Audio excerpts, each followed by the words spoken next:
Hello students, আজকে আমরা যে টপিক্সটা পড়ব ক্লাস 9-এর সেটা হচ্ছে কার্যক্ষমতা এবং শক্তি। তো আমরা আজকে বেসিক্যালি কার্য যে পোর্শনটা রয়েছে সেটা নিয়ে আলোচনা করব। তো রেফারেন্স বুক হিসাবে আমরা ভূঁইয়া এবং সাহার যে বুকটা রয়েছে তোমরা, যেটা সাধারণত জেনারেলি ইউজ হয়, তো তার রেফারেন্সে আমরা পড়ানোর চেষ্টা করব। তো চলো শুরু করা যাক। ফার্স্ট হচ্ছে যে কার্যের ইংলিশ টার্মগুলো জেনে রাখবে, ইংলিশ টার্মগুলো জেনে রাখা বিশেষ দরকার। তো কার্যকে ইংলিশে বলা হচ্ছে ওয়ার্ক। তো কার্য আমরা কাকে বলবো? ধরো এরকম একটা বস্তু রয়েছে,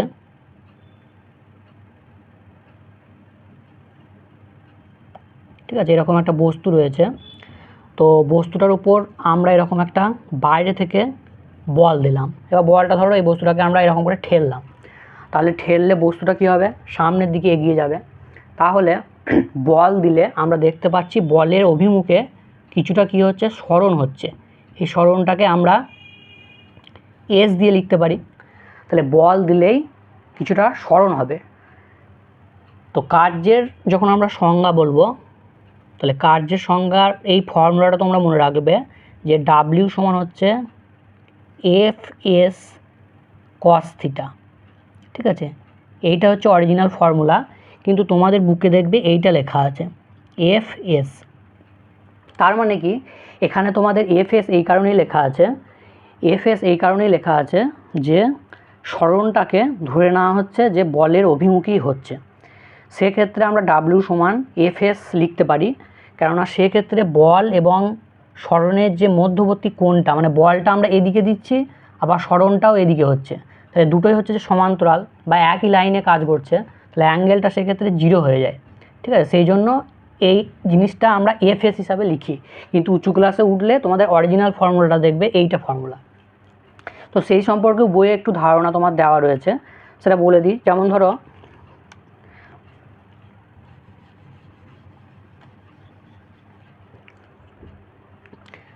এরকম একটা বস্তু রয়েছে, তো এই বস্তুটার উপর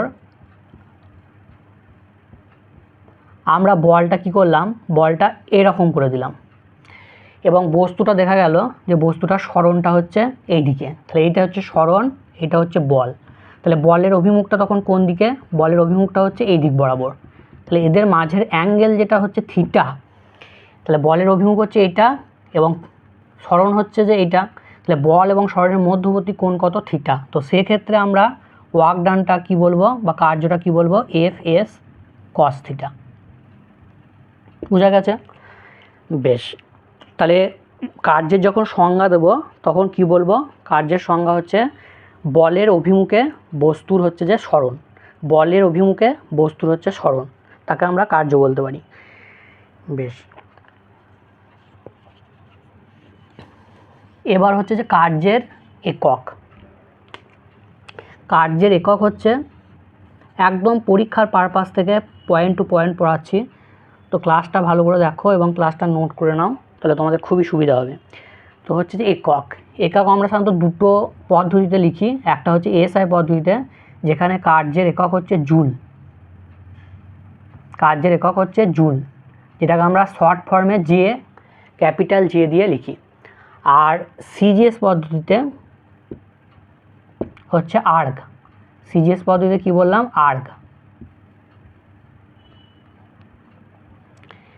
সিজিএস পদ্ধতি হচ্ছে আর্গ, এবং এই যে জুল এবং আর্গের মধ্যে সম্পর্কটা আসে, এটা মুখস্থ রাখতে হবে যে 1 জুল সমান হচ্ছে 10⁷ আর্গ। এটা ইংলিশে লিখলাম আমরা ইআরজি, আর্গ। তো কীভাবে আসছে এই রিলেশনটা দেখো, 1 জুল সমান এই যে রিলেশনটা, এটা কীভাবে আসছে দেখো। আমরা জানি 1 জুল মানে বলতে পারি 1 নিউটন মানে ফোর্স ইন্টু 1 মিটার মানে ডিসপ্লেসমেন্ট বা সরণ। তাহলে কার্য সমান কি হচ্ছে? বল ইন্টু সরণ। তাহলে দুটোকে আমরা এক এক করে ধরলাম। তাহলে 1 নিউটন সমান তোমরা জানো যে 10⁵ ডাইন, আর 1 মিটার মানে হচ্ছে 10⁻² মানে 100 সেন্টিমিটার। তাহলে এখন ইউনিটটা কি হয়ে গেছে? দুটোই দেখো হয়ে গেছে সিজিএসে, dyne and centimetre, dyne and centimetre. তো এই ডাইন এবং সেন্টিমিটার এইটাকে আমরা বলছি আর্গ। তাহলে আলটিমেটলি কত হয়ে যাচ্ছে, পাওয়ার দুটো যোগ হয়ে যাবে, 10⁷ আর্ক। বোঝা গেছে কীভাবে আসছে। নেক্সট চলো,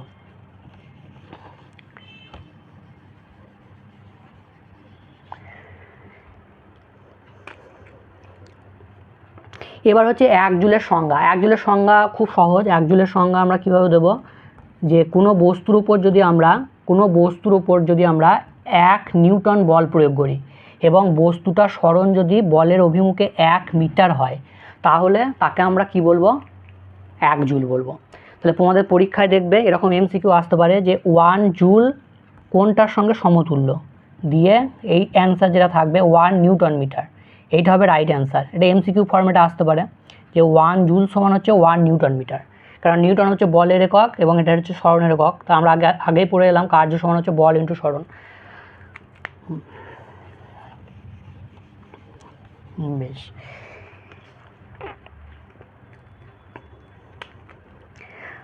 তারপরে বা কার্যের অনেক সময় নিউমেরিক্যালস বা অনেক অঙ্ক করতে গিয়ে ছোটোখাটো তোমরা দেখবে এই যে কিলো জুল এইগুলো পাবে, ঠিক আছে, কিলো জুল, তারপরে হচ্ছে মেঘা জুল, ঠিক আছে, এই দুটোই সাধারণত আসছে।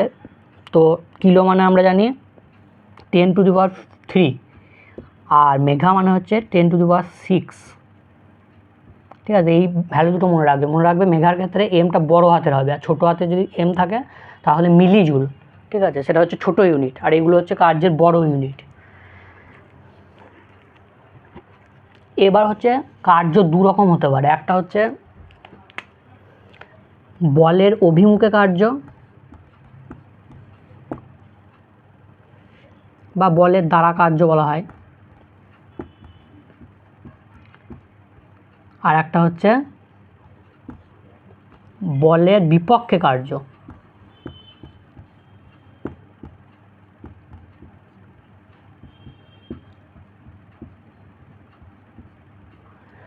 তাহলে বলের দ্বারা কার্য মানে কি, ধরো আমরা একটা বস্তুকে এরকম করে ওপরের দিকে ছুঁড়ে দিলাম, তাহলে যখন বস্তুটাকে উপরের দিকে ছুঁড়ছি, বেশ, এরপরে দেখো তোমরা যে দুটো জিনিস আমরা পড়বো, বলের দ্বারা কার্য এবং বলের বিপক্ষে কার্য। এবার ধরো তোমরা একটা উপর থেকে এরকম করে একটা বস্তুকে আমরা নিচের দিকে ফেলে দিলাম, একটা বলকে, তাহলে আমরা জানি যে সমস্ত বস্তুর নিচের দিকে হচ্ছে যে বলটা কাজ করে তাকে আমরা হচ্ছে অভিকর্ষ বল বলতে পারি। পৃথিবী নিজের কেন্দ্রের দিকে টানছে, সেটাকে অভিকর্ষ বল বলতে পারি। তাহলে বলের অভিকর্ষ বলের অভিমুখ হচ্ছে নিচের দিকে, আর বস্তুটা পড়ছে এই দিকে, তাহলে সরণ হচ্ছে নিচের দিকে, তাহলে দুজনেরই অভিমুখটা হচ্ছে নিচের দিকে, তাহলে একই দিকে আছে। তাহলে এই ধরনের কার্যকে আমরা কি বলবো, বলের দ্বারা কার্য। আর যখন বস্তুটাকে নিচে থেকে উপরের দিকে আমরা ছুঁড়ে দিলাম, এখান থেকে উপরের দিকে ছুঁড়ে দিলাম, তাহলে তখন বলের অভিমুখ মানে অভিকর্ষ বল যেটা, সেটা সবসময় নিচের দিকে থাকছে। তাহলে বলের অভিমুখ হচ্ছে নিচের দিকে, আর সরণটা দেখো উল্টো দিকে হচ্ছে, মানে উপরের দিকে। তাহলে এরকম যখন বল এবং সরণের অভিমুখ দুটো অপোজিট হবে, বিপরীত হবে, তখন যে কার্যটা হবে তাকে আমরা কি বলবো, বলের বিপক্ষে কার্য। বোঝা গেছে খুব সিম্পলভাবে, বলের দ্বারা কার্য এবং বলের বিপক্ষে কার্য। বেশ,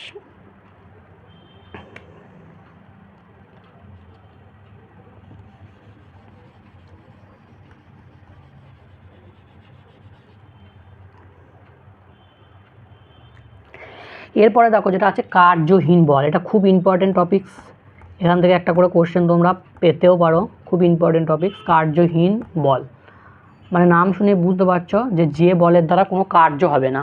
তো দেখো আমরা যে ফর্মুলাটা বলেছিলাম এটা মনে রাখবে, যে ডাব্লিউ সমান F/s cos θ। তো এখানে যদি মনে রাখবে যে যদি বল এবং সরণ এই দুটোর মধ্যবর্তী কোণটা বা অ্যাঙ্গেলটা 90 ডিগ্রি হয়, এই দুটোর মধ্যবর্তী কোণটা যদি 90 ডিগ্রি হয়, তার মানে বল এবং সরণ যদি লম্ব হয় পরস্পরে, তাহলে cos 90 ভ্যালু হচ্ছে 0 হয়, ঠিক আছে। তাহলে cos 90 ভ্যালু হচ্ছে 0 হয়, তাহলে এটা যদি 0 হয় পুরো জিনিসটাই হচ্ছে 0 হয়ে যাবে, তাহলে ওয়ার্ক ডানটা তখন দেখো 0 হয়ে যাচ্ছে। তো এই ধরনের বলকে কার্যহীন বল বলে। তো কার্যহীন বল আরেকবার তোমাদের রিপিট করে দিই, কাকে বলবো, যে যখন বল এবং সরণ হচ্ছে একে অন্যের সঙ্গে লম্ব অভিমুখে থাকবে, দুজনের মধ্যবর্তী অ্যাঙ্গেলটা হচ্ছে 90 ডিগ্রি হবে।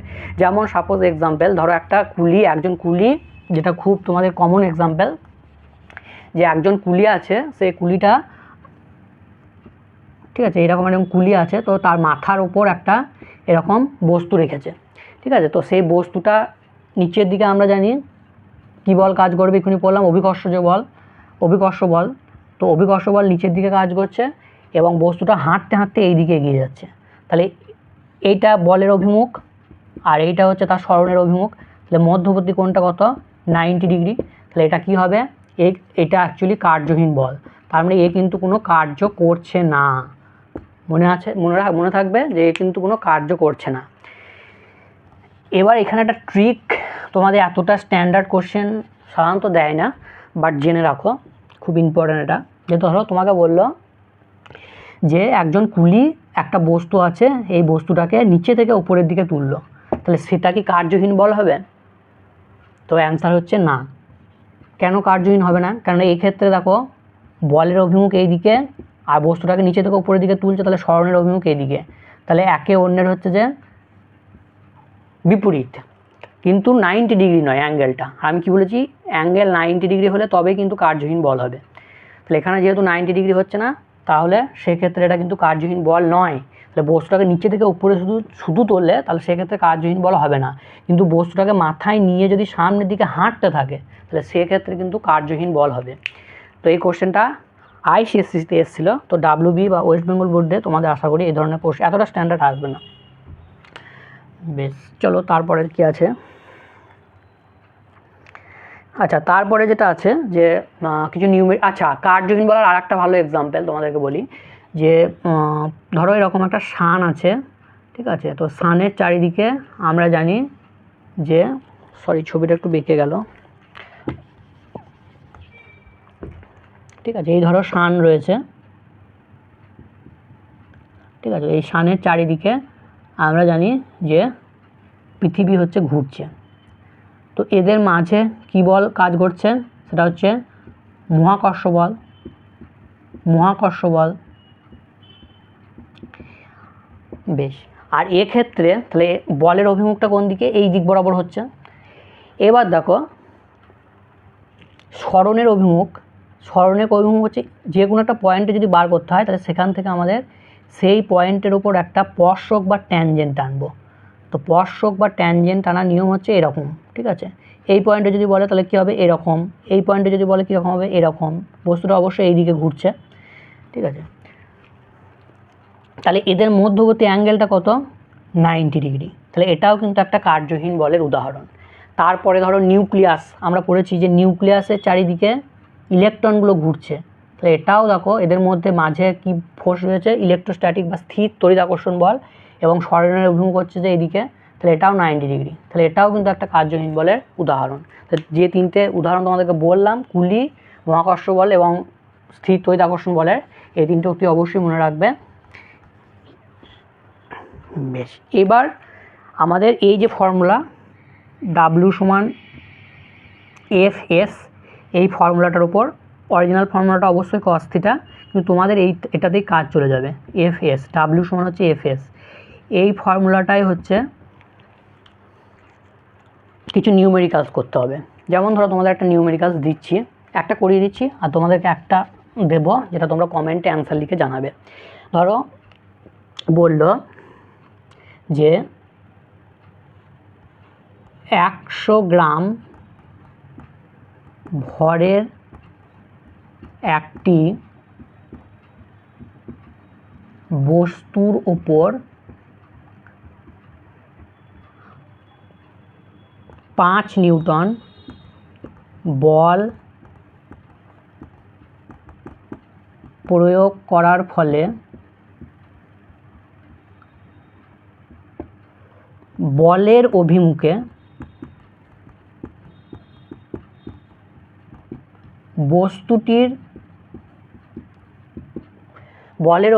বস্তুটির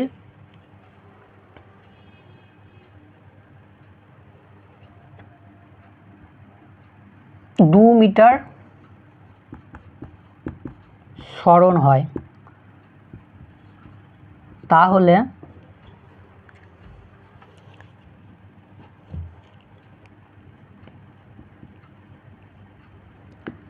প্রযুক্ত বল দ্বারা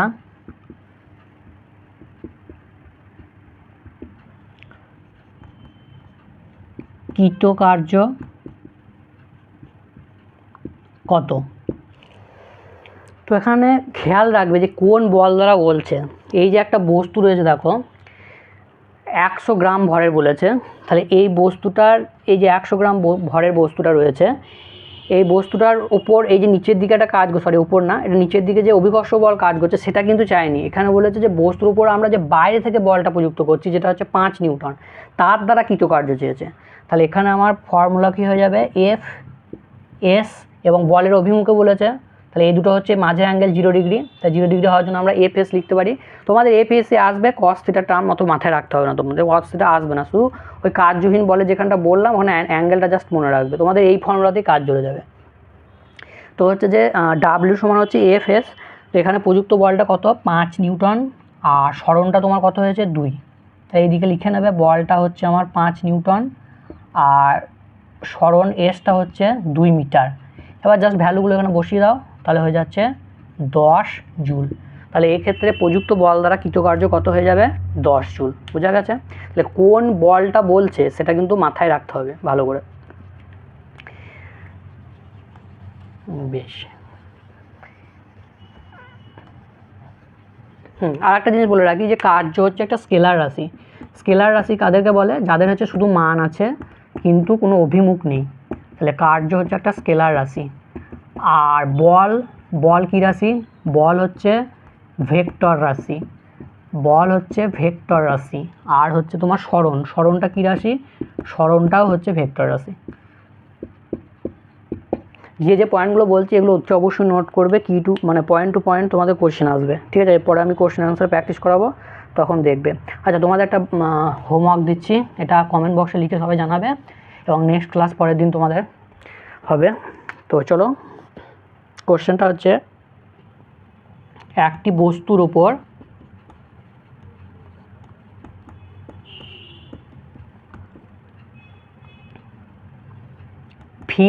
নিউটন বল প্রয়োগে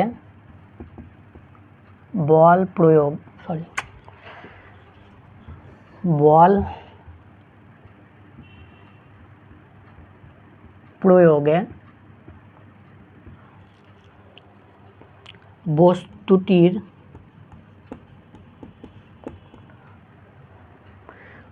কুড়ি সেমি সরণ হয়, তাহলে প্রযুক্ত বল দ্বারা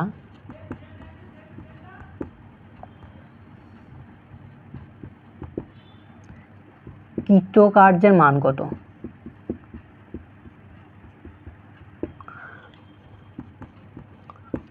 ঠিক আছে, এটা তোমার হোমওয়ার্ক থাকছে। এই হোমওয়ার্কটা তোমরা প্রত্যেকে অবশ্যই কমেন্টে লিখে জানাবে, ঠিক আছে? আর ক্ষমতা টপিক্সটা আমি নেক্সট দিন তোমাদের করব, অল্প অল্প করে দেখাচ্ছি। তো তোমরা প্রতিদিন ক্লাসটা দেখো, তাহলে তোমাদের ক্লাস 9-এ আর কোনো অসুবিধা হবে বলে মনে হয় না, ফিজিক্সে পুরো মার্কস তোমরা নিয়ে আসতে পারবে। তো এই ছিল আজকের ক্লাস, তো চলো, গুড বাই।